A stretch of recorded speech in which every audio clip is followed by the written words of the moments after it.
I was 12 years old when I discovered I wanted to be a florist. I remember raiding my mother's flower garden, doing my best to make a bridal bouquet, and destroying her garden. But the bouquet turned out pretty nice. So my favorite part of my job is going out to see a site and being in the space and realizing what is going to be beautiful there. And realizing immediately based on the atmosphere of the space, whether it's very corporate or if it's very Baroque or it has a very austere Japanese look or whether it has a very traditional look, realizing what is going to be a great concept for them, putting it together and selling them on it. My second favorite part of it is actually realizing it, getting the products, getting the containers, putting it all together, bringing it to the space, putting it in the spot it's supposed to go in, and actually physically seeing it realized and having it reflected back to the clients that I was right, that they loved the idea that it worked.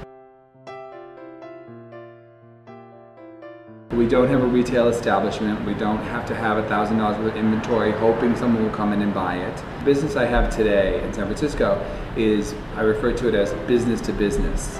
So our specialty is working with other businesses that need flowers on a weekly basis. And then we also do special events. So the way that I do business is I go in and offer the first week is free. So for no money out of your pocket, you get to see what I would give you for your space. Because if you're going to sign on for a year at several $100s a week, that's a lot of money to me. It's worth one free arrangement. We started purchasing flowers at the flower market. From there we come here, we process, make some arrangements. A lot of the work we do on site. A lot of our bigger clients where we have to make really large arrangements for them, we actually take the product to them in boxes, make it right there in their location.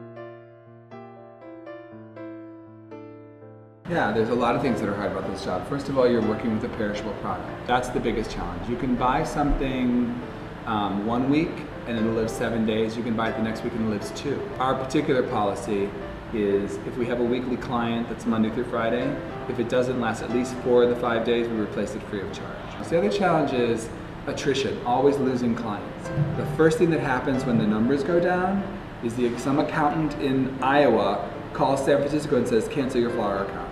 So you have to always be looking for new business.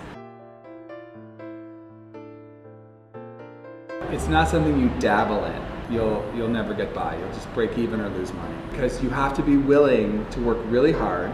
You have to be willing to get up really early, and you have to be prepared to potentially not make a lot of money. If it's what you really want to do, and it's really going to bring you joy, everything else will follow. The clients will follow because your joy will translate to a great product. First necessity, the first ingredient is loving what you do. If you don't love what you do, you should go work in an office.